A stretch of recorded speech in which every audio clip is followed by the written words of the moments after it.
तो मेरा नाम है मोहित और आपका स्वागत हमारे यूट्यूब चैनल स्ट्रीट चैंपियन में। तो जैसा कि आप जानते हो, आपका जो पेपर होने वाला है बिजनेस कम्युनिकेशन स्किल का, तो उससे संबंधित मैं आपके सामने जितने भी महत्वपूर्ण एमसीक्यूज है वो लेकर आया हूँ। और इसमें आपकी चारों की चारों जो यूनिट होगी, unit first, unit second, unit third और यूनिट फोर, चारों के चारों यूनिट से आपके सामने जो एमसीक्यूज है वो मैं आपको करवाने वाला हूँ। साथ के साथ एक खास बात और बता दूं, जो एमसीक्यू मैं आपको करवाऊंगा वो किस पे होंगे, इंग्लिश मीडियम और हिंदी मीडियम वाले दोनों के लिए लेकर आया हूँ मैं। काफ़ी इंग्लिश मीडियम वालों की यही शिकायत रहती है कि सर आप हमारे लिए नहीं करवाते हो, तो बाइलिंगुअल लैंग्वेज के अंदर है ये आपके एमसीक्यूज़ और एग्जाम ओरिएंटेड है। पिछले जितने भी दिए हैं उसमें सिर्फ एक पेपर के अलावा सारे पेपरों के अंदर काफ़ी अच्छा हमारा एमसीक्यू से लगभग पर्सन उन एमसीक्यू हमारे द्वारा कराए गए एमसीक्यू से ही आए हैं। तो चलो शुरू करते हैं, लेकिन इससे पहले मैं आपको बता देता हूँ, ये जो आपका पेपर होगा एसईसी का स्किल इन्हेंसमेंट कोर्स है, इससे संबंधित ये पेपर होगा। और इसमें ये आपका किससे संबंधित पेपर होता है, ये एमसीक्यू बेस एग्जाम होता है। कितने घंटे का होगा, 1 घंटे का पेपर होगा, जिसमें टोटल कितने पर्सन आएंगे आपके सामने। तो जो नॉन कॉलेज के विद्यार्थी हैं इनके आएंगे 50 क्वेश्चन, और इनको पास होने के लिए कितने नंबर चाहिए, 20 नंबर चाहिए। ठीक है, नॉन कॉलेज के विद्यार्थियों को 50 नंबर का पेपर आएगा, इनमें से 20 नंबर चाहिए इनको पास होने के लिए। जो रेगुलर वाले विद्यार्थी हैं इनके सामने आपको टोटल देखने को मिलेंगे 40%, और पास होने के लिए चाहिए इन्हें 16 क्वेश्चन। तो ये आपका बिजनेस कम्युनिकेशन स्किल का पेपर, इसमें 50 नंबर का आपके सामने पेपर आएगा और आपके सामने एमसीक्यू देखने को मिलेंगे। तो चलो शुरू करते हैं अपनी इस वीडियो को। मैं शुरू करूँ इससे पहले आप चैनल को सब्सक्राइब कर दो, वीडियो को लाइक कर दो और अपने दोस्तों को जरूर से शेयर कर देना। सबसे पहले बात करूं, संचार प्रक्रिया में एनकोडिंग असफल होने पर उसका क्या प्रत्यक्ष प्रभाव होता है। तो what is the direct consequences of failure in the encoding process of communication. तो देखो क्या हुआ, काफ़ी बार आपके बड़े वाले फ़ोन में नहीं, या बड़े वाले फ़ोन में बता दूं, कभी आपके पास मैसेज आता है, उसमें क्या होता है, डब्बे डब्बे डब्बे से मंडे रहते हैं। समझ में आ गया। इस छोटे वाले फ़ोन में आपने खास करके देखा होगा कि कोई मैसेज आया और उसमें से डब्बे डब्बे डब्बे दिखा रहे हैं, जो इंग्लिश या हिंदी में जो मैसेज था वो नहीं दिखा रहा है। तो वही जो चीज़ है, जो आपके सामने मैसेज नहीं आई, वो डब्बे डब्बे से दिखा रहे हैं आपके सामने, वो क्या है, वो उसकी एनकोडिंग है, वो असफल हो गई है। एनकोडिंग असफल मतलब ऐसे समझ लीजिए कि आप अपने दोस्त को कोई बात समझा रहे थे और उसको अच्छे से वो बात समझ में नहीं आई, तो वो क्या होगा, उसको अच्छे से समझ नहीं पाया, अच्छे से अपने दिमाग में नहीं पकड़ पाया। तो उसके कारण क्या हो गया, वो चीज़ उसके ऊपर से निकल गई। जैसे काफ़ी टीचर आपको पढ़ाते हैं तो आपको चीज़ें समझ में नहीं आई, वो ऊपर से निकल जाती हैं आपके, तो आपके दिमाग में भी डब्बा डब्बा सा हो जाता है ना, वही वाला सिस्टम है। तो अगर कोई भी संचार प्रक्रिया में, कोई भी कम्युनिकेशन में अगर एनकोडिंग का फेलियर हो जाता है, तो इससे क्या हो जाएगा, अब आपका अगर आपका दोस्त है, वो आपने जो उसे बताया वो नहीं समझ पाया, तो उससे क्या हो जाएगा, वो कंफ्यूज हो जाएगा, अच्छे से बातों को समझ नहीं पाएगा। तो इसका सही आंसर क्या होगा, ऑप्शन नंबर बी, श्रोता है वो भ्रमित हो जाता है, लिसनर गेट कंफ्यूज्ड। तो इसका सही आंसर क्या होने वाला है, ऑप्शन नंबर बी होने वाला है। 3 नंबर प्रश्न है, जब प्रेषक और प्राप्तकर्ता सांस्कृतिक रूप से भिन्न हो तो संचार में कौन सी बाधा उत्पन्न होती है। When the sender and receivers are different cultures which barrier arise in communication. तो आप एक बात समझो, आप है ना, आप बोलते हो मारवाड़ी या हिंदी समझ सकते हो, आप चले गए साउथ में, या ऐसे समझ लो आप चले गए, आपके सामने कोई अंग्रेज़ आ गया और उसको समझ में नहीं आती हिंदी और मारवाड़ी, तो अब क्या होगा, आप दोनों के बीच में आप समझ ही नहीं पाओगे एक दूसरे की भाषा। तो वही चीज़ है कि जब एक दूसरे की जो कल्चर, सांस्कृतिक रूप से भिन्न हो कोई व्यक्ति, सेंडर मतलब भेजने वाला, प्रेषक मतलब भेजने वाला, प्राप्त करने वाला मतलब उस मैसेज को प्राप्त करने वाला, ऐसे भी नहीं समझ में आए तो मैं ऐसे बताऊंगा आपको। आपके जो दादाजी हैं उनके पास छोटे वाला मोबाइल है, बड़े वाला जो भी मोबाइल है, उनके पास इंग्लिश में मैसेज आया, वो पढ़े लिखे नहीं है ज़्यादा, तो वो क्या कहेंगे आपसे, ले पता देखे ध्यान किया है। इसका अर्थ क्या, वो उस भाषा को, उस कम्युनिकेशन को समझ नहीं पा रहे हैं। तो यही चीज़ है कि आप दोनों के बीच में क्या हो जाएगा, एक तरीके का कल्चरल बैरियर हो गया इस चीज़ में। समझ में आ गया। अब देखो, आपको मैं अलग अलग चीज़ें से समझाऊंगा। यहाँ पर क्या है, सांस्कृतिक डिफरेंस है, सांस्कृतिक बाधा मतलब दो प्रेषक और प्राप्तकर्ता के बीच में जब सांस्कृतिक जो भिन्नता पाई जाएगी तब होगा सांस्कृतिक बाधा। और जो मैंने अभी भाषा वाला उदाहरण दिया है, तो जब दोनों को एक दूसरे की भाषा समझ में नहीं आई गई, क्वेश्चन में आपको भाषा के रूप में भिन्न हो ऐसे दे के रखा गया, तो आएगी भाषाई बाधा। और जब आपको एक दूसरे की सामाजिक बाधा देखने को मिले तो आएगी सामाजिक बाधा। तो समझ में आ गया आपको, ऊपर से देखना है कि वहाँ पे किस प्रकार की बाध्यता दे के रखी है।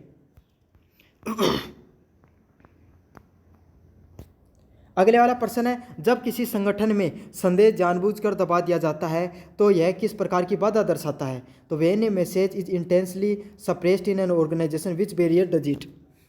तो मान लो कोई संगठन था, जैसे कि आपके कॉलेज वाले हैं, अब कॉलेज में कोई कोई मान ले कोई ऐसी गलती हो गई, कोई घटना हो गई जिससे कॉलेज वाले दबा रहे हैं, तो वो किस प्रकार की बैरियर के अंदर आ जाएगा? उसे बोला जाता है ऑर्गेनाइजेशन बैरियर। तो इसके अंदर यहाँ के सारे ऑप्शन है वो क्या क्या क्या दे रखे हैं? गलत दे रखे हैं। इसका सही क्या होगा? ऑर्गेनाइजेशनल बैरियर के नाम से सही आंसर होगा इसका। अब बढ़े अगले वाले नंबर प्रश्न की तरफ। एक ही सूचना को दो अलग अलग व्यक्तियों द्वारा अलग अलग रूप से समझे जाना किस प्रक्रिया की विफलता है? तो if two individual interpret the same message directly which process has failed. तो क्या हुआ कि तो आपका जो ऊपर वाला प्रश्न है इसका सही आंसर क्या होगा? यहाँ पर जो जितने भी ऑप्शन दे रखे हैं सारे के सारे गलत ऑप्शन है। यहाँ पर इसका जो सही आंसर होगा वो क्या आएगा? ऑर्गेनाइजेशनल बैरियर आएगा इसका सही आंसर। अब बढ़ेंगे 4 नंबर प्रश्न की तरफ अपन। एक ही सूचना को दो अलग अलग व्यक्तियों द्वारा अलग अलग रूप से समझे जाना किस प्रक्रिया की विफलता है? If two individual interprets the same message directly which process has failed. तो आप समझ लो कि आपका कोई दोस्त है या फिर कोई भी आपके पास मैसेज आया, आपके दोस्त ने आपके दो दोस्तों को मैसेज भेजा और आपकी स्पेशल कोई लैंग्वेज में कोई भाषा लिख के भेजी आपके पास अपने दोस्त की। अब क्या हुआ? गलती से आपके पापा ने पढ़ लिया उसको। अब आपके पापा ने तो पढ़ लिया, लेकिन पापा को तो समझ में आया कि आपने लिखा कि वहाँ जाना है, तो आपके पापा तो सोचे कि वहाँ जाना मतलब अपने दोस्त के पास जाना है, लेकिन आपके अनुसार तो वहाँ का मतलब कहीं और था। तो इसका मतलब समझ गया हुआ क्या?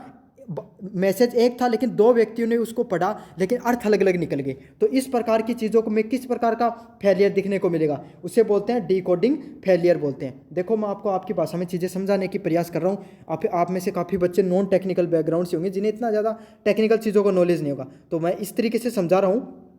अब डिकोडिंग का अर्थ क्या हुआ? डिकोडिंग का अर्थ होता है जिसने पढ़ा उसने उस चीज़ को अच्छे से समझ नहीं पाया। तो समझ तो आप ही कौन पाए, क्योंकि बात यह है कि कही कोड वर्ड में बात करी गई, समझ में आ गई था। तो डिकोड अच्छे से नहीं किया गया। तो जो व्यक्ति है, पढ़ने वाला व्यक्ति, अगर कोई चीज़ को सही से नहीं समझ पा रहा है ना, तो इसका मतलब समझ लेना कि उसकी डिकोडिंग है वो अच्छे से नहीं हुई है। ये क्वेश्चन अगर ऐसे कहीं पे भी आ जाए, जो प्रेषक या प्राप्त करता है वो चीज़ों को आपके प्रेषक द्वारा भेजा गया कोई भी सूचना अच्छे से नहीं पढ़ पाता, तो इसका मतलब समझ लेना उसमें डिकोडिंग डिफॉल्ट मिलेगा आपको कहीं ना कोई। समझ में आ गया? अब आपको शायद कोई भी मैंने आपकी लाइफ साइंस से रिलेटेड भी एग्जाम्पल दे दिया है, वैसे भी दे दिया। लिखित संचार की सबसे बड़ी सीमा क्या मानी जाती है? Which is considered the biggest limitation of written communication. तो आपको ये आदमी एक था छोटी सी चीज़ बताऊंगा, पहले इंग्लिश में पढ़ दूँ। What is the consider the biggest limitation of return communication. तो आपने सुना होगा कि टेक्स्ट मैसेज पे अपन किसी से बातचीत करते हैं तो उतना अच्छा नहीं लगता, उतनी अच्छी फीलिंग नहीं आती है जितनी अपन फेस टू फेस बैठ कर बातें करते हैं किसी से। तो ये जो रिटर्न जो टेक्स्ट में की जो रिटर्न कम्युनिकेशन होती है ना, लिख पे चैटिंग वाली जो कम्युनिकेशन होती है, उसमें किस चीज़ की कमी होती है? तो उस चीज़ में किसकी कमी होती है? इमोशंस की कमी होती है। मतलब आप अपनी भावनाएं हैं वो अच्छे से नहीं दर्शा पाते हो। समझ में आ गया आपको? तो जो चैटिंग वाली कम्युनिकेशन है उसमें किस चीज़ की कमी पाई जाती है? लैक ऑफ इमोशंस की कमी पाई जाएगी, भावनाओं की कमी होती है उस चीज़ के अंदर। छठे वाला प्रश्न होगा डायगोनल कम्युनिकेशन का सबसे उपयुक्त उदाहरण क्या होगा? तो which of the following is the most suitable example of the diagonal communication. तो जो डायगोनल मतलब एक व्यक्ति ने, ये कोई मान लो ऑफिस में ए नाम का एक व्यक्ति है और उसने ऑफिस के 3 कर्मचारी ए बी सी, समझ लो बी सी डी, तो इन सबको अपनी सूचना पहुंचा रहा है। तो ये क्या होता है? डायगोनल कम्युनिकेशन के अंतर्गत आता है। तो इसका अब आपको समझाना है कि इनमें से कौन सा डायगोनल कम्युनिकेशन है। डायगोनल मतलब क्षैतिज जो संचार है वो कौन सा इसमें? तो कौन सा है? सीईओ का क्लर्क से संवाद करना, सहकर्मियों की मीटिंग करना, ग्राहक से शिकायत करना और एचआर का प्रशासन से संवाद करना। तो देखो होता क्या, डायगोनल कम्युनिकेशन की एक खासियत है कि एक मैन अधिकारी होगा ना, वो अपने जो नीचे के जो कलीग्स होते हैं उनसे बात करता है। तो इसमें जो सभी एग्जाम्पल हैं, जो सभी उदाहरण दिए गए हैं, इसमें सही ऑप्शन क्या होगा? ऑप्शन नंबर ए होगा। जो सीईओ है, जो कंपनी का मालिक है, वो अपने क्लर्क से बात कर रहा है, वो डायगोनल कम्युनिकेशन का उदाहरण है। अब होता क्या है इसमें, ये कम्युनिकेशन आगे से आगे पास की जाती है। मतलब सीईओ ने क्लर्क को बताई, क्लर्क ने अपने जो नीचे सुप्रीडेंट उसको काम करा, सुप्रीडेंट ने अपने नीचे जो और अधिकारी और जो कर्मी काम करें उसको बताया। तो इसे कहा जाता है डायगोनल कम्युनिकेशन।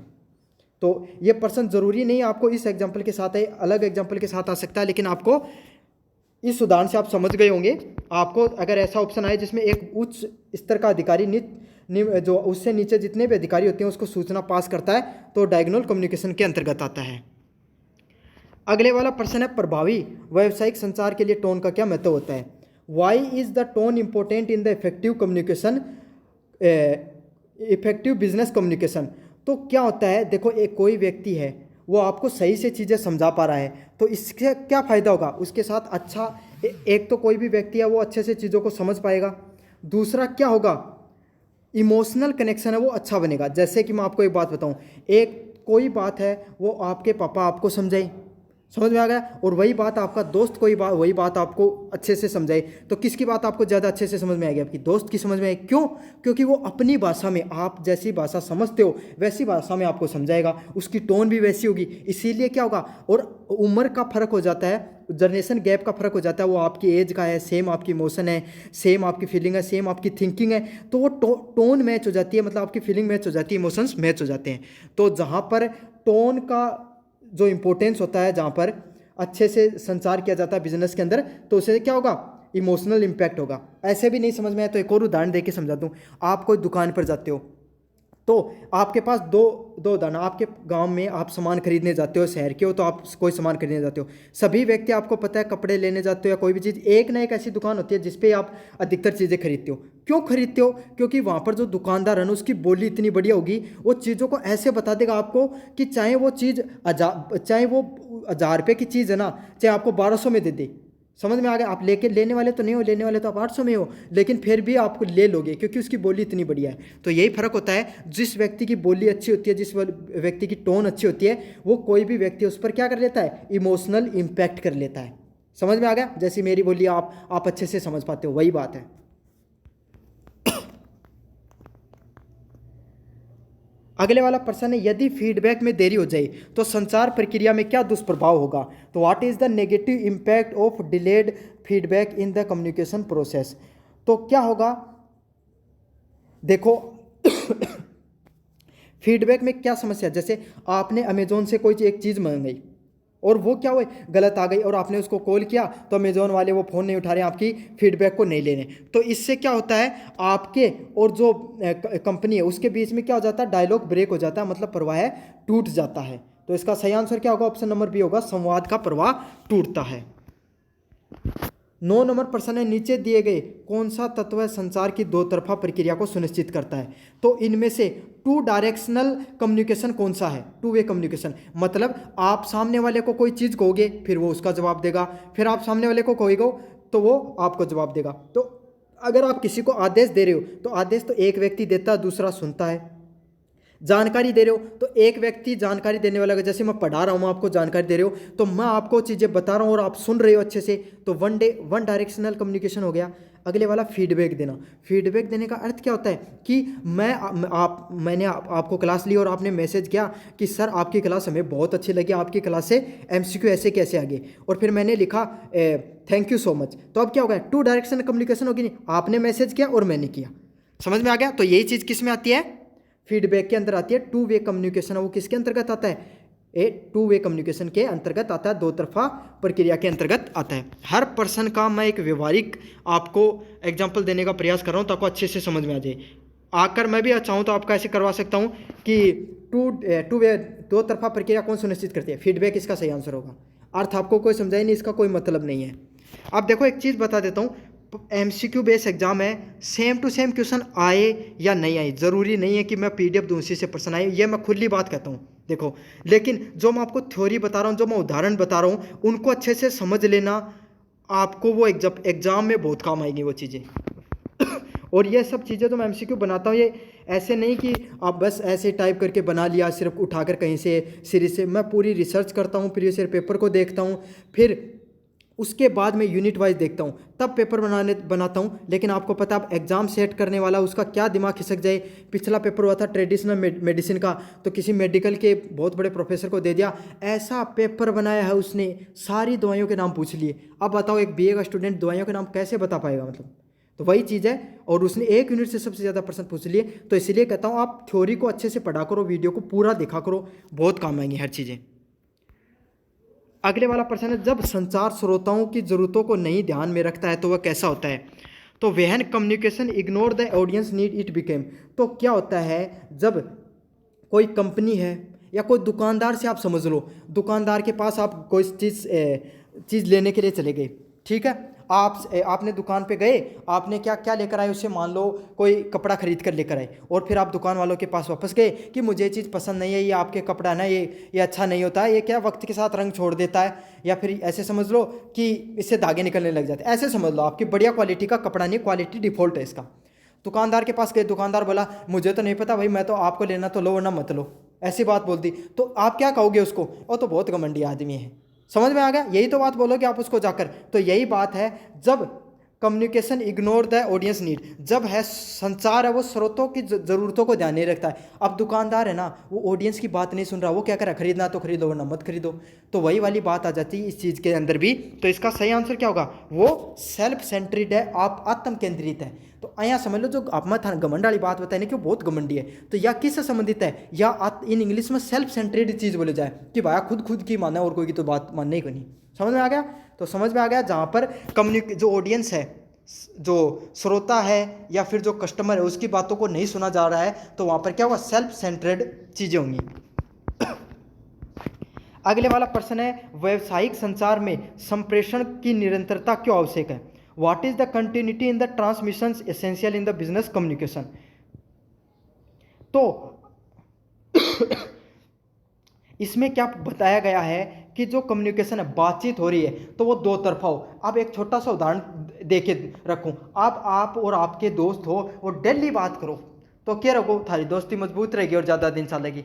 अब सोच लो कि बाई दोस्ती क्यों ही बातें करना कम हो जाओगी, तो क्यों जाओगो, बस जो थारी जो पल्लियाँ जाए कि दोस्ती बात टूट जाओगी। जहाँ बात एक उदाहरण है कि जब छोटे छोटे मैसेज आपके पास आने लग जाएं, तो समझ लेना बड़े बड़े कहीं और जाने लग गए हैं। तो वही वाली बात है, वो छोटे छोटे मैसेज आने लग जाए ना आपके पास, तो इसका मतलब क्या क्या निकल कर आता है? इसका मतलब ये होता है कि जो संवाद है वो अव्यवस्थित हो गया और अब ज़्यादा दिन स्थिर नहीं रहने वाला है। समझ में आ गया ना? तो आगे से छोटे छोटे मैसेज आने लग जाएं, तो समझ लेना कि कम्युनिकेशन है, संवाद है, वो अब अव्यवस्थित होने लग गया है। तो आपके पास ऐसा कहाँ पर प्रश्न देखे आपके पेपर में जहाँ पे संप्रेषण की निरंतरता नहीं रही? समझ में आ गया? तो वो ये प्रश्न है। और यहाँ पर क्या पूछा गया था, संप्रेषण की निरंतरता क्यों आवश्यक है? तो आपको आपके दोस्त से रेगुलर बातें करनी इसलिए जरूरी होती है ताकि जो संवाद है वो व्यवस्थित रूप से बना रहे। समझ में आ गया ना? दोनों तरफ से प्रश्न समझा दिया है, नई वाला भी बता दिया है और आपको जरूरी वाला भी बता दिया है। दोनों में कोई सा भी प्रश्न आए आप कर देना और लाइव उदाहरण के साथ भी आपको दे दिया है। यदि संचार केवल आदेशात्मक हो और संवाद की कोई गुंजाइश न हो तो वह कैसा वातावरण उत्पन्न करता है? तो if communication is only directive with no scope for dialogue, what environment does it creates? तो यदि कोई भी चीज़ है, कोई भी आपका जो संचार है, उसमें क्या सिर्फ आदेश दिया जाए तो उसमें और संदेश संवाद की कोई गुंजाइश नहीं हो, तो वो कैसा होगा? तो जैसा कि आप देख लो, कोई भी लड़का हो गया, वो अपने पापा के सामने क्या होता है, पापा सिर्फ आदेश देते हैं कि ये करना चाहिए, वो करना चाहिए, वो करना चाहिए, तो वो क्या होगा, आपको कैसा महसूस होता है? तानाशाही जैसा महसूस होता है।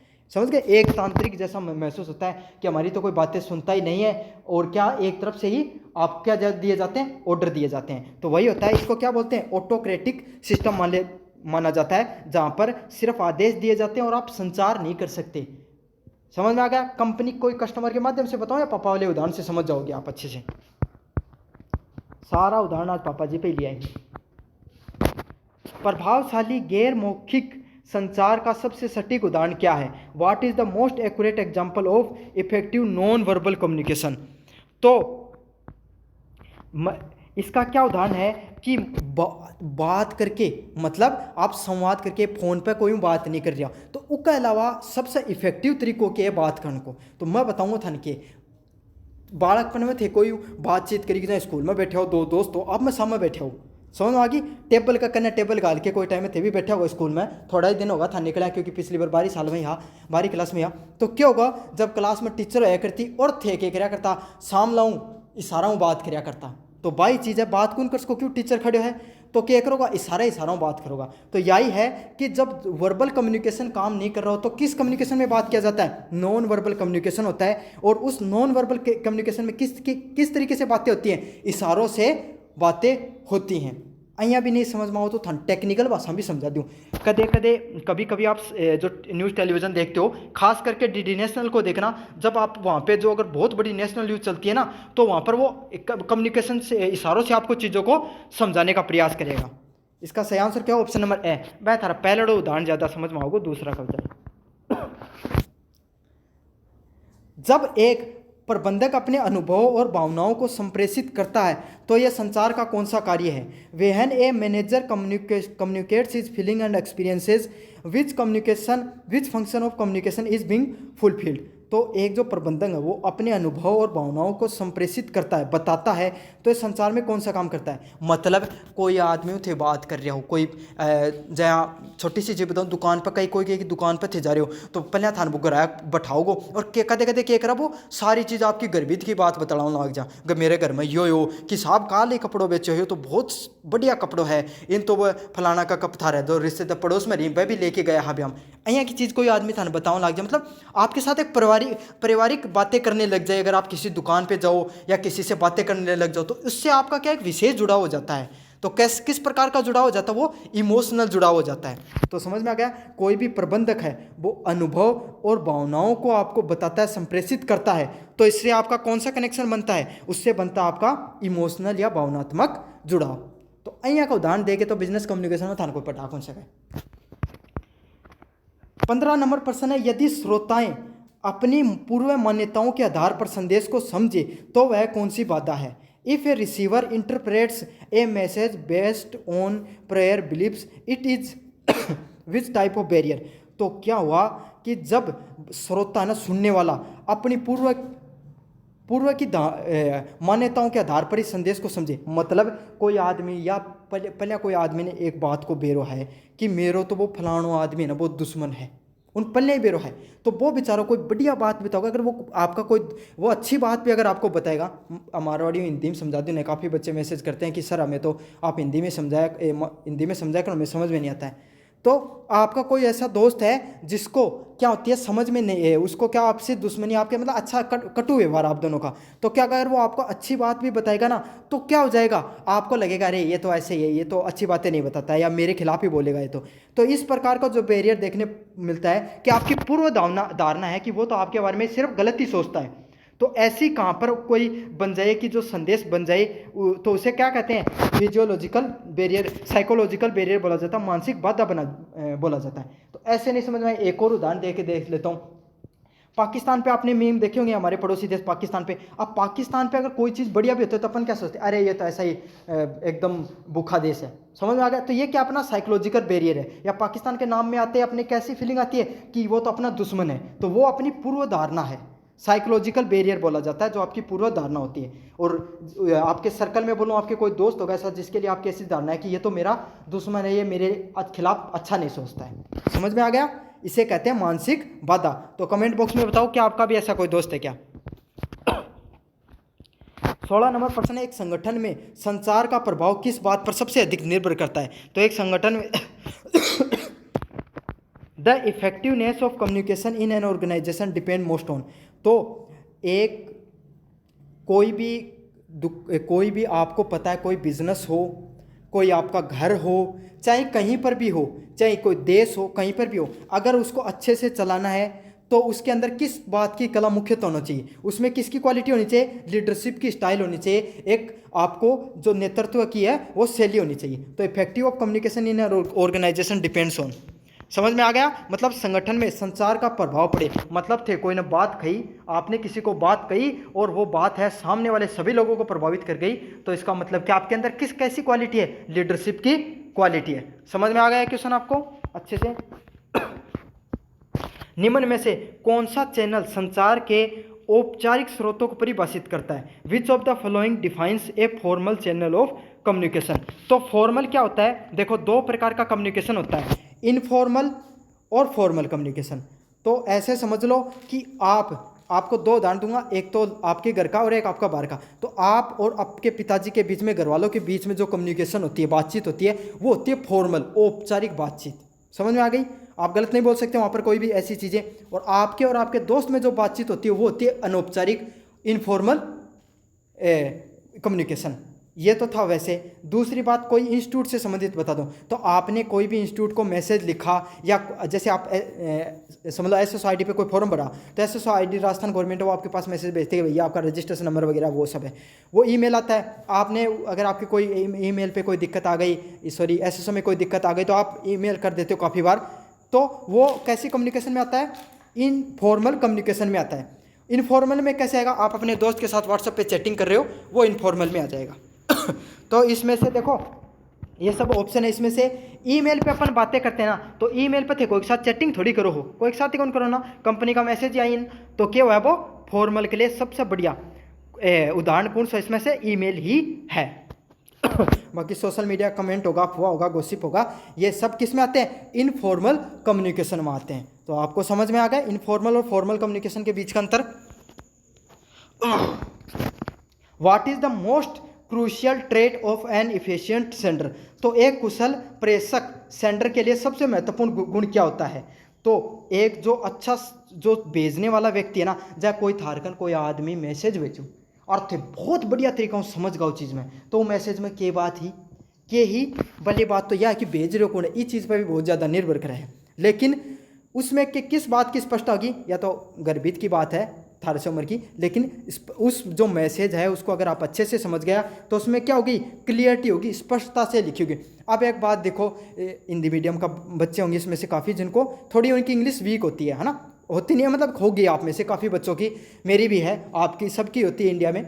तो हुआ क्या, मान लीजिए किसी ने, आपके दोस्त ने आपको बहुत अच्छा इंग्लिश में खतरनाक वोकेबलरी का प्रयोग करके कोई मैसेज लिख दिया, समझ में आएगा? और एक आपका दोस्त है जिसने मारवाड़ी में 4 शब्द टाइप किए और आपके पास लिख दिया, किसका अच्छा ज़्यादा समझ में आएगा आपको? आपके दोस्त का समझ में आएगा। क्यों? आपकी लैंग्वेज में लिखा, उसने क्लियरिटी के साथ आपको चीज़ों के साथ लिखा। तो इसका सही आंसर क्या होगा? ऑप्शन नंबर बी होगा। बाकी ये पर्सन है ना, ये सेम टू सेम पर्सन आएगा।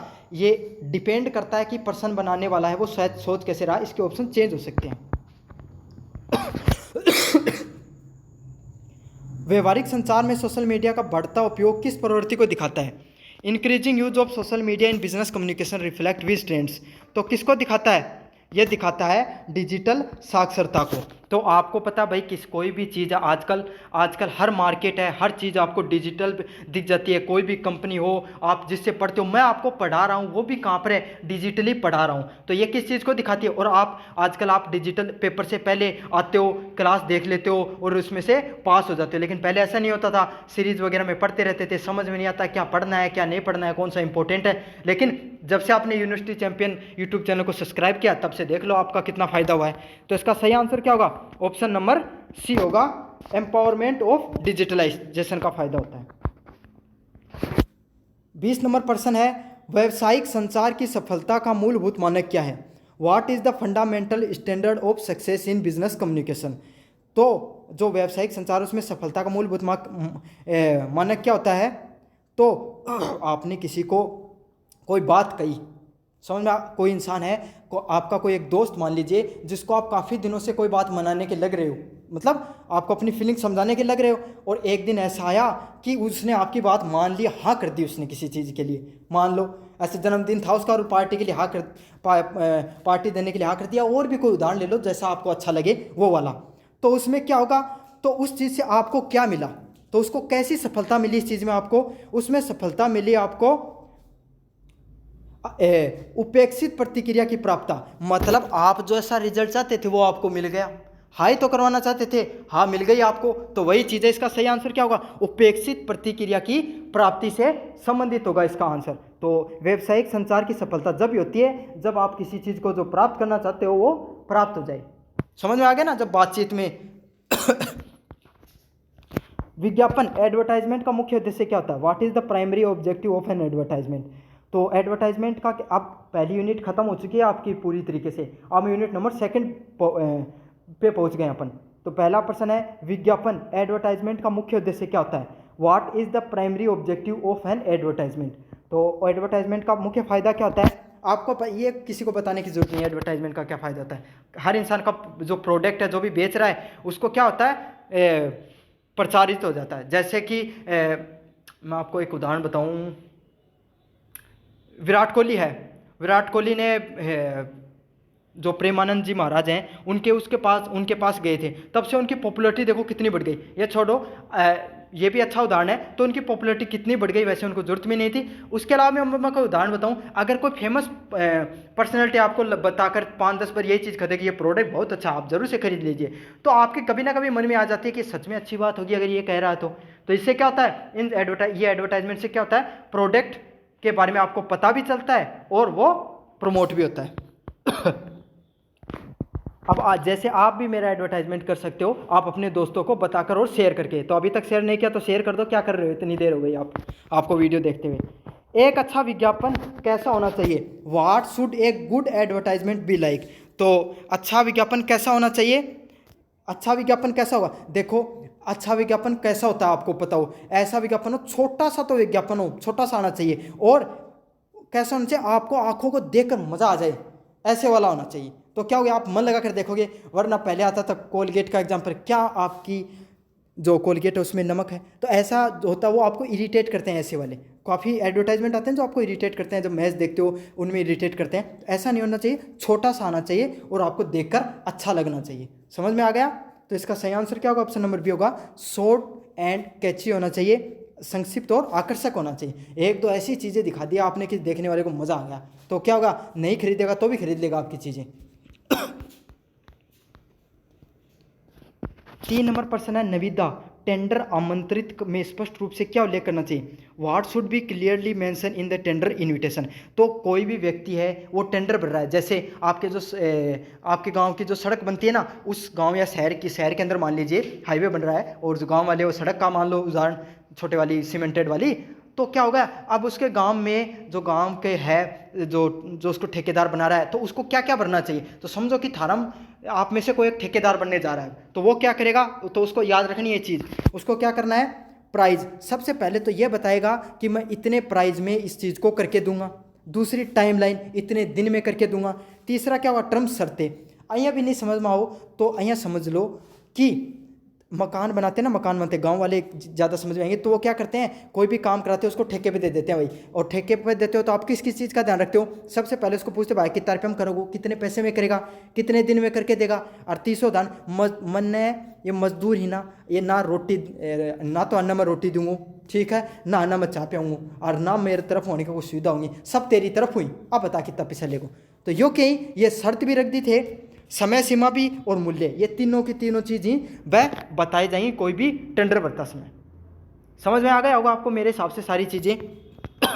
इससे ज़्यादा शायद एग्जाम्पल और कोई नहीं दे सकता ऐसे क्वेश्चंस पे। ऑर्डर प्लेस करने से पहले संगठन को किसका मूल्यांकन करना चाहिए, before placing an order what should an organization elevate. तो आपको ऑर्डर प्लेस करने से पहले संगठन का किसका मूल्यांकन करना चाहिए। तो अगर आप मान लो कोई ठेकेदार ने कोई ठेको दे रहे हो थारा मकान बनाने को, लेकिन यूँ पहले इससे पहले आपको पता चला कि इसने 2 मकान और बनाए थे आपके गांव में, दोनों के दोनों मकानों में दरारें आने लग गई, तो क्या आप उसको दोगे, बिल्कुल नहीं दोगे।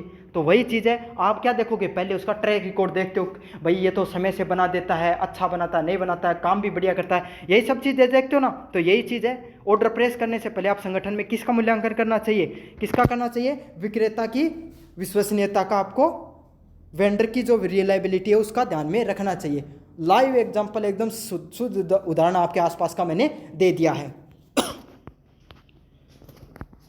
नोटिस जारी करते समय कौन सी विशेषता अनिवार्य है, which feature is essential while issuing A notice. तो नोटिस जारी करते समय कौन सी विशेषता अनिवार्य होती है, तो कौन सी होती है, क्लियरिटी एंड कंसाइसनेस। मतलब थे नोटिस काटो और नोटिस बनाए थे, नोटिस અહીંયા को बना दियो कि पूरी किताब ही लिख दी, तो कौन पढ़े भाई नोटिस कहीं को आवे, थारी स्कूल में आया कर तो छुट्टी को नोटिस 2-3 लाइन होया करती, जो थारो जी खुश हो जाया करतो हो जाया करतो ना। तो बाई चीज़ है, नोटिस कहीं को होना चाहिए, छोटो छोटो होना चाहिए, और सारी बात खदे 2-3 लाइन आया कोई नोटिस होना चाहिए। नोटिस कर देते देखियो कि पूरी किताब ही छप के आ रही है नोटिस की, कौन देखी ना, एक आध पन्ना को नोटिस देखियो गो थारी कॉलेज में जो नोटिस लागे वो या फिर जो आप यूनिवर्सिटी पे आपकी जो नोटिस डाला हुआ कितना कोई ही 5-6 अधिकतम लाइन हुई उनके अंदर।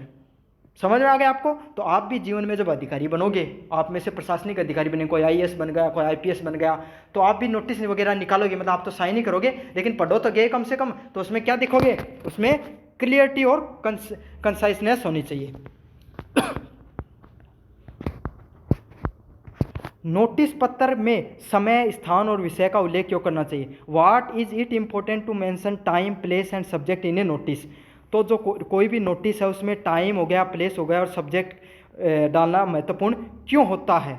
क्यों होता है समय, स्थान व विषय का डालना? ताकि इससे क्या हो, सूचना है उसकी सटीकता मिले। अब भाई किसी इंसान ने नोटिस बनाया और समय नहीं डाला, ऐसे नहीं बताया कि भाई ये कौन से स्थान के लिए, किसके लिए है। जैसे मैं आपको बताऊं कि आपकी कॉलेज है ना, आपकी कॉलेज पे आप पेपरों के बाद में गए, आपने कॉलेज की जो गेट, ये जो जहाँ पर नोटिस बोर्ड होता है वहाँ पे आपने नोटिस देखा, लेकिन वहाँ पर देखा कि नोटिस पे डेट ही नहीं लिखी हुई थी, टाइमलाइन ही नहीं था। तो आपको कैसा पता चलेगा ये किस चीज़ का नोटिस और किस चीज़ के लिए किस टाइम में आपको पूरा करना है? दूसरी चीज़ क्या, स्थान। अब उसमें कोई स्थान ही नहीं दे रखा कि ये किस स्थान के लिए, तो भी आपको समझ में नहीं आएगा। विषय भी नहीं है, सब्जेक्ट होना जरूरी होता ना कि भाई इस चीज़ के लिए लिखा गया है, ताकि रीडर उसको अच्छे से समझ पाए।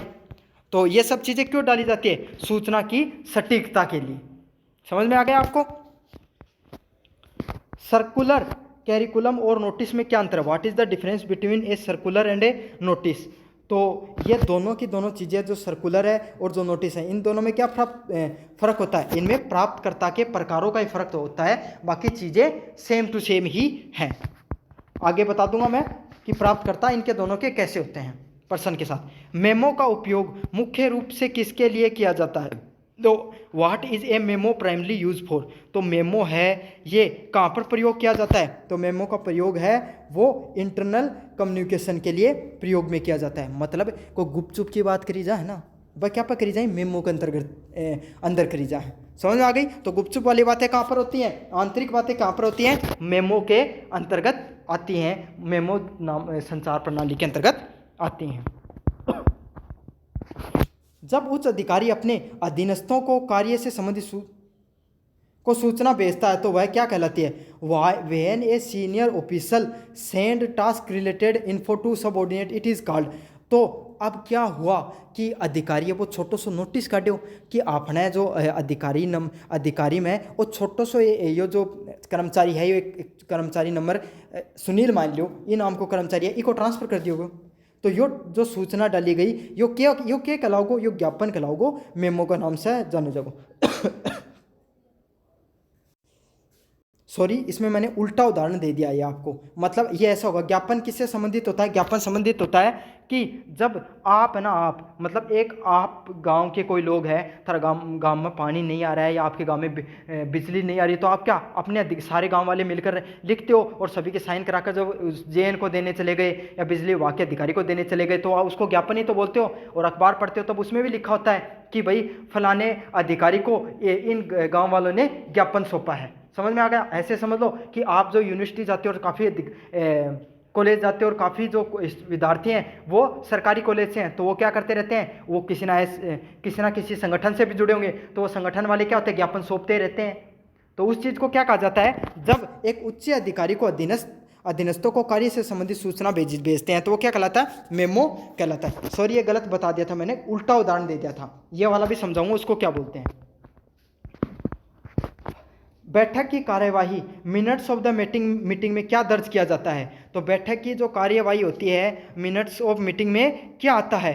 तो भाई बैठक की जब कार्रवाई की जाती है, जैसे कि आपकी जो कॉलेज है इसमें आप जो वीसी बैठ गया और जो जितने भी जो आपके वो हैं टीचर्स वगैरह हैं, प्रोफेसर्स वगैरह हैं, सभी बैठ गए और आपस में उन्होंने चर्चा की कि आजकल जो बच्चे हैं उनके लिए अपनी कॉलेज में अपने को क्या करना है, जो क्लासेज है उनको नियमित रूप से सुचारू रूप से चालू करना है, और जो प्रोफेसर्स की कमी चल रही है उसको अपन प्राइवेट रूप से भर लेंगे, निविदा पे या संविदा पे भर लेंगे। तो ये जो डिसीजन लिए गए या चर्चा की गई, इसको क्या बोला जाता है? बैठक की कार्रवाई में सभी चर्चाएं और निर्णय लिए जाते हैं बैठक की कार्रवाई के अंतर्गत। तो ये प्रश्न तो आप वैसे भी खुद से भी कर सकते थे, बहुत इजी प्रश्न था ये तो। मिनट्स ऑफ मीटिंग को किसे वितरित किया जाता है? To whom are the minutes of the meeting distributed? तो कितनी जो मिनट्स का क्या अर्थ होता है कि जो मीटिंग होती है उसके अंदर किन किन मुद्दों पर बातचीत करी जाएगी, किन किन मुद्दों पर बातें करेंगे अपन, किस किस पे डिस्कशन होगा, तो उसे मिनट्स ऑफ द मीटिंग के नाम से जाना जाता है। और किसको देखें ये दिया जाता है, ये बैठक में उपस्थित सभी व्यक्तियों को। तो आप ऐसे बताओ कोई बैठक, कोई मीटिंग हुई और उसमें कोई व्यक्ति किसी की बातें कर रहा है, कोई किसी की बातें कर रहा है, जैसे कि सारे के सारे बात बुलाई थी नियमित कक्षा के लिए और बातें होने लगी कि सर हमारी जो कक्षा है, केमिस्ट्री वाले प्रोफेसर बोले कि हमारी तो क्लास ही फिक्स नहीं है। इधर फिजिक्स वाले बोल रहे हैं सर हमारे बच्चे कहते हैं कि यहाँ पर तो अपने जो खेल की कमी चल रही है या लैब की कमी चल रही है। तो इन सब चीज़ों पर अलग अलग टॉपिकों पे डिस्कशन होने लग गया, सब कोई अपनी फैमिली की बातें करने लग गया। ऐसी बातें होने लगी तो क्या होगा, तो मीटिंग कंप्लीट नहीं हो पाएगी, जो एजेंडा वो क्लियर नहीं हो पाएगा। तो इसीलिए मिनट्स ऑफ द मीटिंग दी जाती है ताकि जो रिप्रेजेंटेटिव है, जो वहाँ पर बैठे हुए व्यक्ति हैं, वो उस चीज़ पर ही बात करें। तो इसका सही आंसर क्या होगा? ऑप्शन नंबर बी, बैठक में उपस्थित सभी व्यक्तियों को। 12 नंबर प्रश्न है सराहना पत्र, एप्रिसिएशन लेटर में भाषा कैसी होनी चाहिए? तो एप्रिसिएशन लेटर में कैसी भाषा होनी चाहिए? भाई आप किसी भी व्यक्ति है उसकी बड़ाई कर रहे हो तो बड़ाई कैसे करते हो? बहुत ही प्यारी लैंग्वेज में करते हो, विनम्र और सकारात्मक भाषा में। ऐसे थोड़ी कि किसी को आप गलत सलत बोल देखो, ऐसा नहीं होता है। किसी की बड़ाई करते हो तो आप कैसे करते हो? विनम्र और सकारात्मक। तो ये तो बताने की जरूरत नहीं थी, ईजी क्वेश्चन था ये तो। सराहना पत्र, appreciation letter are issued by, तो किसके द्वारा किया जाता है? उत्कृष्ट प्रदर्शन पे। तो कोई व्यक्ति बढ़िया प्रदर्शन करेगा, जन ही उनकी करी जाएगी, सराहना करी जाएगी। तो इसका सही आंसर क्या? ऑप्शन नंबर बी होगा। इसमें कोई बताने की इतनी ज़्यादा जरूरत नहीं थी। कंप्लेंट लेटर में क्या महत्वपूर्ण होता है? तो कंप्लेंट लेटर में क्या होगा?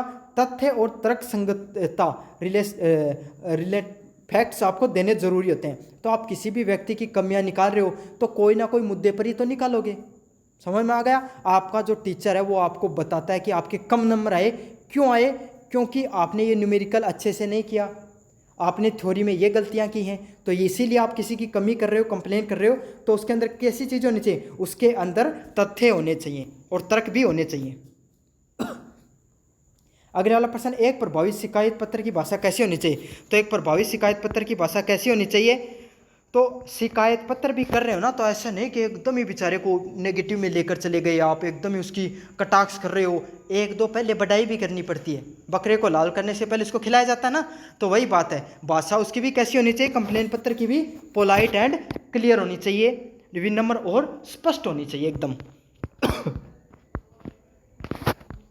निविदा आमंत्रण पत्र की भाषा कैसी होती है? What should be the tone of tender invitation letter? तो टेंडर जो दिया जाता है उसका इनविटेशन लेटर की भाषा कैसी होती है? तो उसकी कैसी होगी? ऑफिशियल और टेक्निकल, मतलब आधिकारिक होगी और तकनीकी भाषा होगी निविदा पत्र की। निविदा पत्र ये नहीं होते जो आपको भाई आपकी कॉलेज ने निविदा पत्र निकाला है कि भाई 4 प्रोफेसर्स को मिले ना, तो वो वाला उसको बोला जाता है। जो आप अखबार की कटिंग में देखते हो ना, एक अलग पन्ने पे आता है, आरबीएससी बोर्ड के द्वारा निकाला गया है, इलेक्ट्रिसिटी बोर्ड के द्वारा निकाला गया है, इन सब चीज़ों के द्वारा जो निकाले जाते हैं, सरकारी जो संस्थाओं के द्वारा निकाले जाते हैं, वो निविदा पत्र कहलाते हैं। सर्कुलर कब प्रयोग किया जाता है? When it is a circular use. तो सर्कुलर का कब प्रयोग किया जाता है? व्यापक रूप से सभी को एक जैसी जानकारी देने के लिए। तो सर्कुलर क्या हो गया?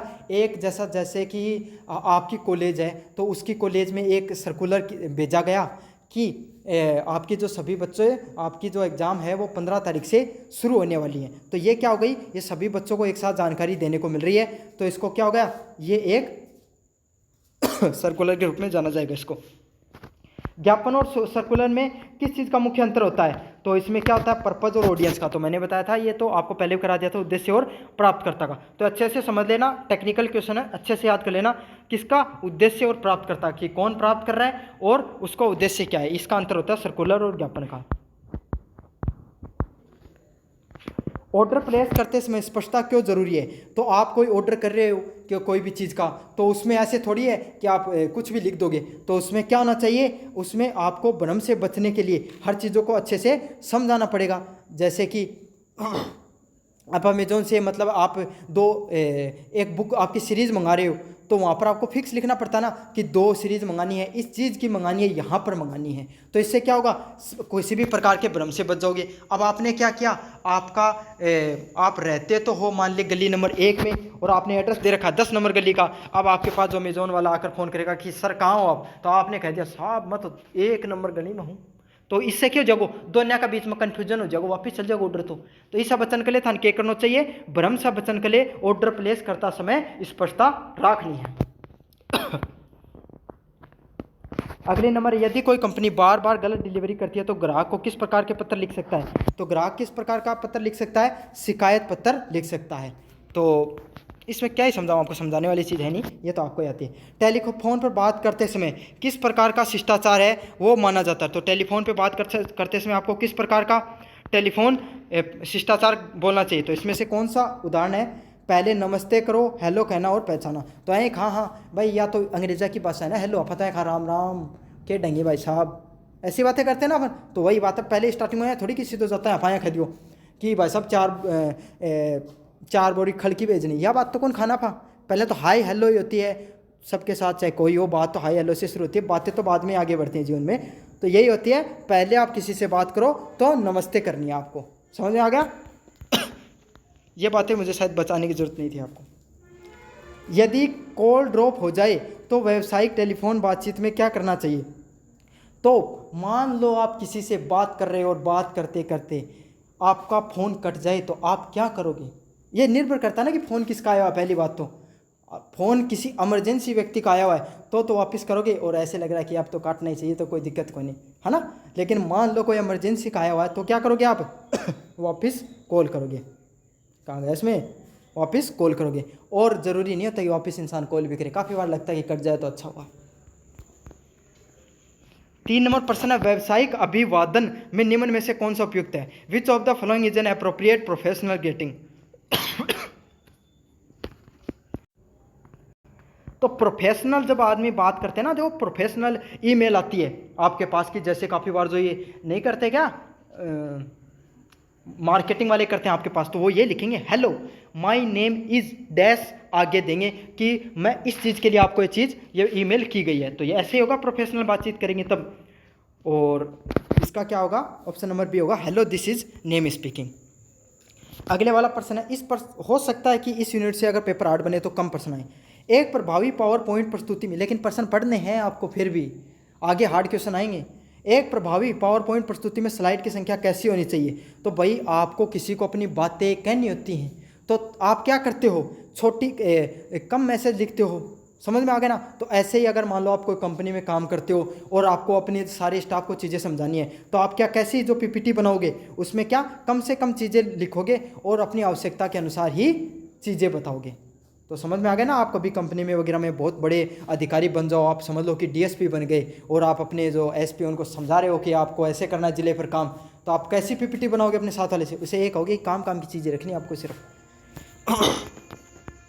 ऐसे थोड़ी ऐसे लिख दोगे कि आजकल क्या चल रहा है, फैमिली की बातें करने लगे, ये सब बातें नहीं होती ना, मिनिमम चीज़ें होती हैं उसमें। एक अच्छा पीपीटी प्रस्तुति कौशल क्या दिखाता है। What does PPT representation skill reflects for. तो स्पष्टता, आत्मविश्वास व संक्षिप्तता, क्लियरिटी, कॉन्फिडेंस एंड कॉन्शियसनेस। मतलब अच्छी पीपीटी में क्या होगी, आपको चीज़ें अच्छे से समझ में आनी चाहिए, विश्वास के साथ जो बोलने वाला वो विश्वास के साथ बोलना चाहिए, और संक्षिप्त होनी चाहिए चीज़ें, कम से कम चीज़ें होनी चाहिए ताकि आपको जल्दी से समझ में आ जाए। 6 नंबर प्रश्न है, पावर पॉइंट में अत्यधिक टेक्स्ट से क्या समस्या उत्पन्न होती है। तो पावर पॉइंट है उसमें बहुत ज़्यादा टेक्स्ट लिख दिए तो इसमें क्या होगी, तो बहुत ज़्यादा टेक्स्ट लिख दिए तो कुछ समझ में नहीं आएगा आपको, सब चीज़ें क्या हो जाएगी, समझने में कठिनाई हो जाएगी। एक सफल इंटरव्यू की बीमारी तैयारी में सबसे महत्वपूर्ण तत्व क्या है। What is the most important element in preparing for a successful interview. तो एक सफल इंटरव्यू में करने के लिए आपको क्या करना पड़ता है। तो सबसे पहले तो आपको खुद पे काम करना पड़ेगा।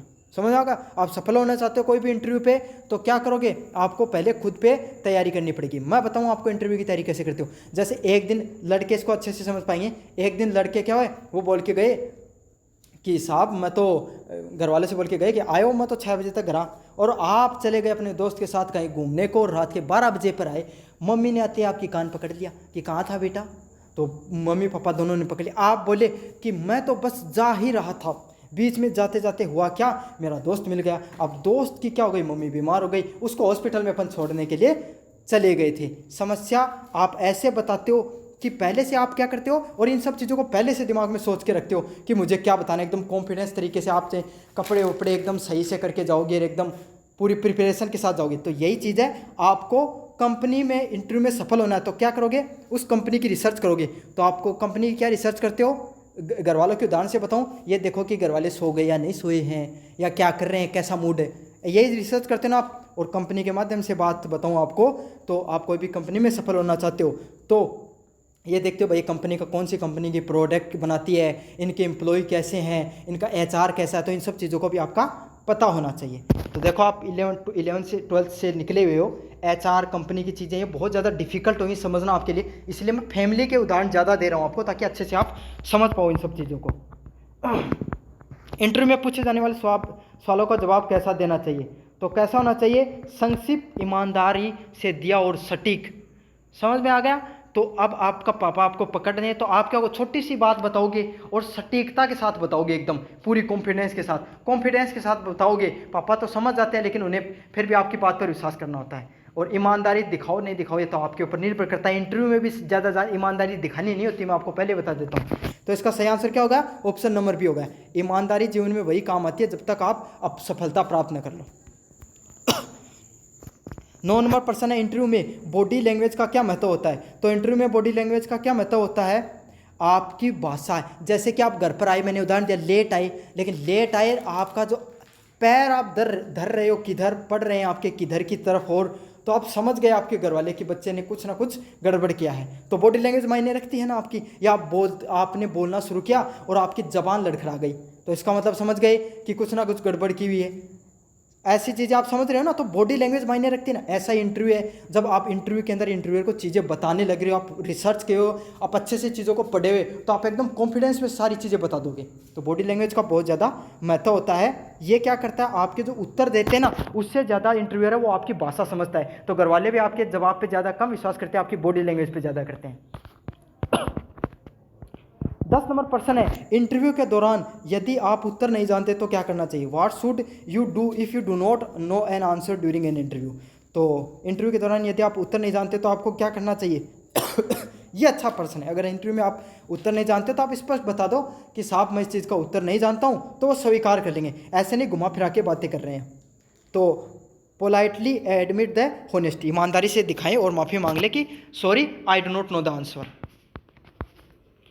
ग्रुप डिस्कशन में सबसे पहले क्या प्रयुक्त करना होता है, तो what appropriate to do first in the group discussion. तो ग्रुप डिस्कशन में क्या करना होता है, आप जब ग्रुप डिस्कशन करते हो तो आप क्या करते हो, जैसे कि आप 3 दोस्त थे, 3 दोस्त आपस में बातें करें और चौथे आप पहुँचे।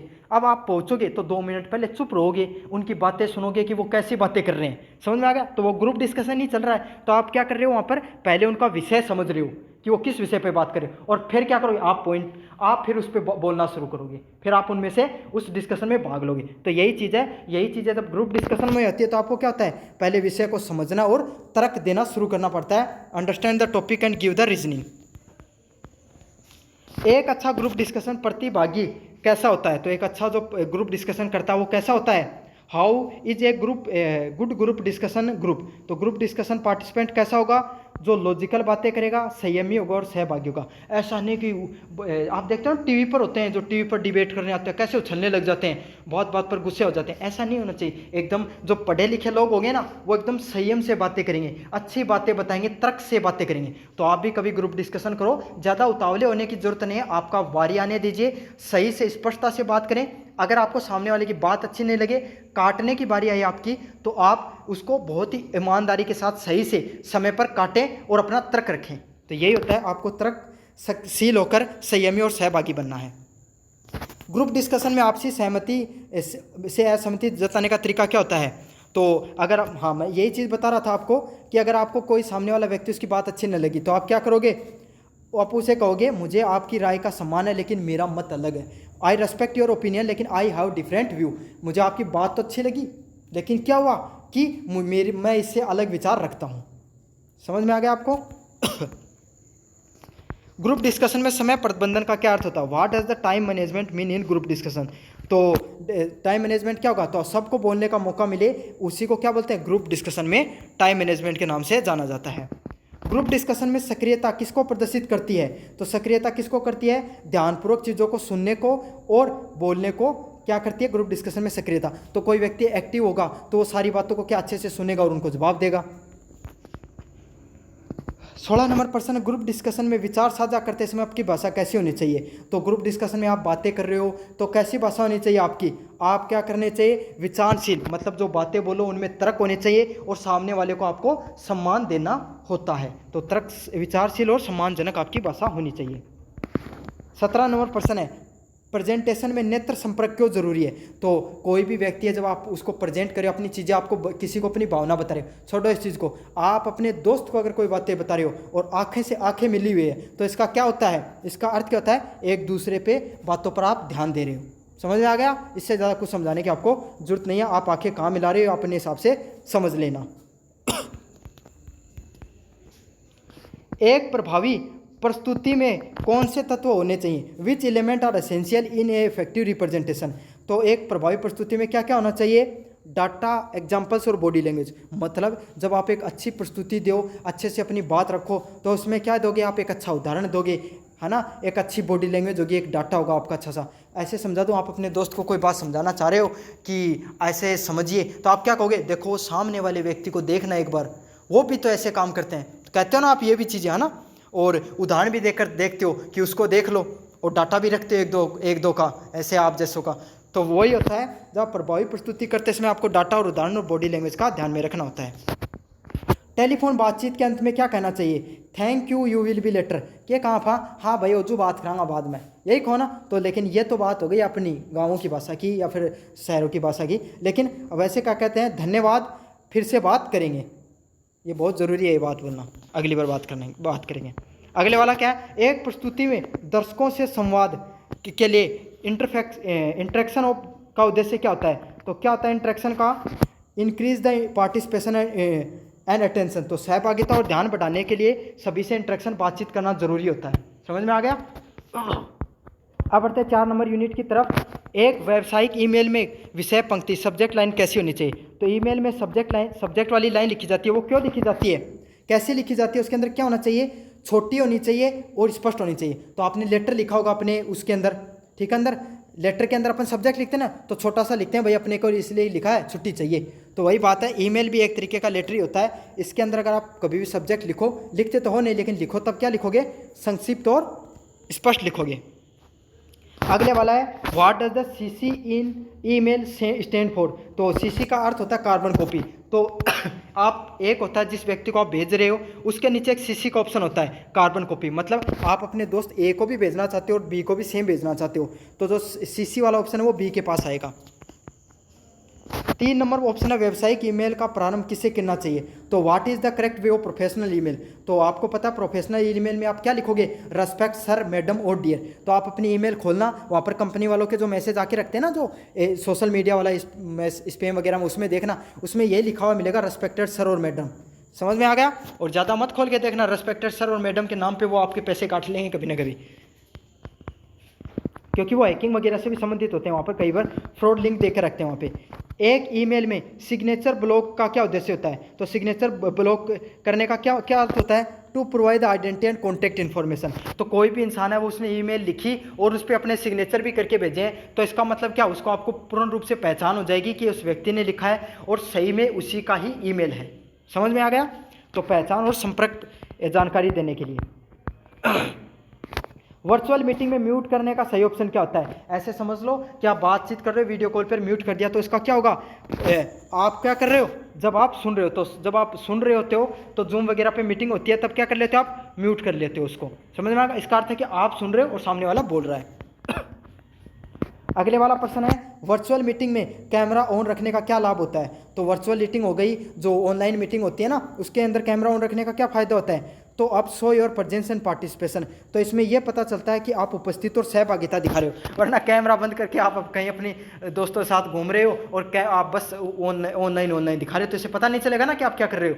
और अगर कैमरा ऑन है तो पता चल जाएगा, सामने बैठे हैं एकदम। और आप तो सारे के सारे कोरोना वाले विद्यार्थी हो ना, तो आपने किया हो कभी ना कभी कैमरा बंद करके, स्कूल वालों ने जो लिंक दिया था आपको। यदि आप वर्चुअल मीटिंग में देर से जुड़े तो आपको क्या करना चाहिए? तो आप देर से जुड़े तो आपको क्या करना चाहिए? माफ़ी मांगनी चाहिए और मौन रहना चाहिए। और क्या आप ऐसा करते हो, ये कमेंट बॉक्स में बता देना मुझे उम्मीद तो नहीं है कि आपने कभी ऐसा जीवन में किया होगा। वर्चुअल मीटिंग में स्क्रीन शेयरिंग का मुख्य उद्देश्य क्या होता है? आप तो ऐसे कहते होगे कि देरी हो गई तो क्या हो गया, हर बार मेरी थोड़ी गलती होती है। वर्चुअल मीटिंग में स्क्रीन शेयरिंग का मुख्य उद्देश्य क्या होता है? What is the primary purpose of screen sharing in A virtual meeting? तो वर्चुअल मीटिंग में स्क्रीन शेयरिंग का क्या मतलब होता है? तो इसका क्या होता है? प्रस्तुति देना। तो आजकल जो कई और ऐप है जिसमें भी स्क्रीन शेयरिंग का ऑप्शन आता है, तो आपके किसी दोस्त ने आपको बोला कि स्क्रीन शेयर करके दिखाना, क्या कर रहे थे आप? तो आप करके दिखाते हो, तो इससे क्या पता चलता है कि आप प्रस्तुतिकरण दे रहे हो, सामने वाले को रिप्रेजेंटेशन दे रहे हो। अगले वाला है, व्यावसायिक संचार में सोशल मीडिया का उपयोग क्यों किया जाता है? तो व्यावसायिक संचार होता है, बिजनेस कम्युनिकेशन होती है, उसमें सोशल मीडिया क्यों प्रयोग किया जाता है? For branding and customer engagement. तो आजकल सोशल मीडिया है, इंस्टाग्राम पर रील बनाकर बताई जाती है कि साहब हमारी दुकान से कपड़ा खरीदिए, हमारी दुकान से टाइल खरीदिए, हमारी दुकान से गाड़ी खरीदिए, इतनी शानदार गाड़ी कहीं नहीं मिलेगी आपको। समझ में आ गया? हम ये सर्विस देते हैं, हम वो सर्विस देते हैं। इससे क्या होता है? कस्टमरों को विश्वास हो जाता है और ब्रांडिंग भी होती है साथ के साथ इन सब चीज़ों की।